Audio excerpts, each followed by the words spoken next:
هورمون خارج بشه که همه رو رسو میکنه اساسا دوستان باید وقتی که دوستان چیز میکنن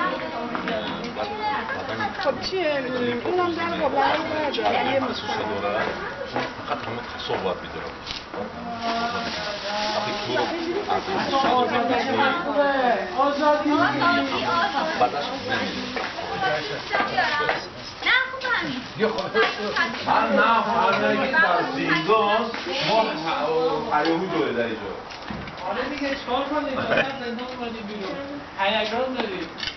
امروز 6 اسفند ماه 1400 هست ما در ایشون هستیم ویلای مرجان عزیز مریم جون و آقا طالب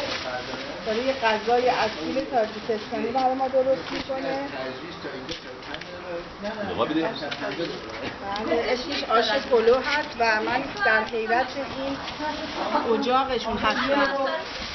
بستگی داره های خوشگل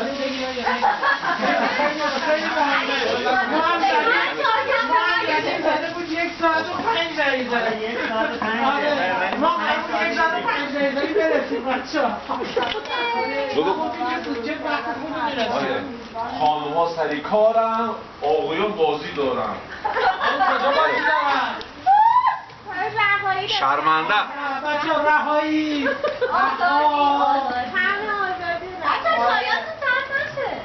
چایی بچه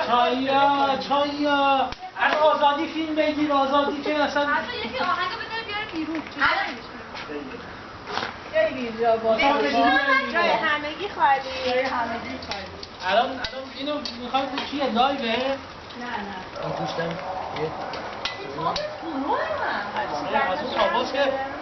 از من پشتت هم حواست باشه ها آره من خیلی دارم 4 دقیقه ایران خانم همه رو از اونجا برکن بیرون پس از 4 دقیقه بکن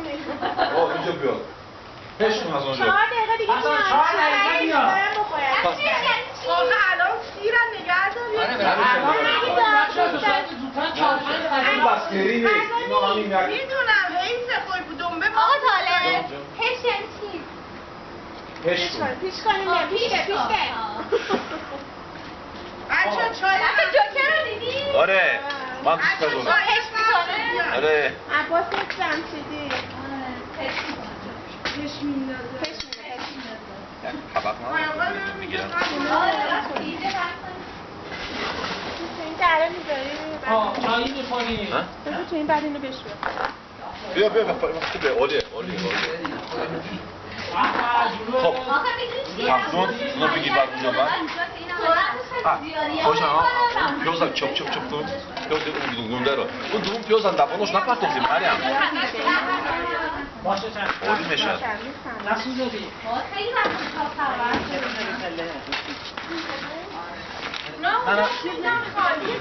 زودتر مریم نه احتمال هست ولی بعد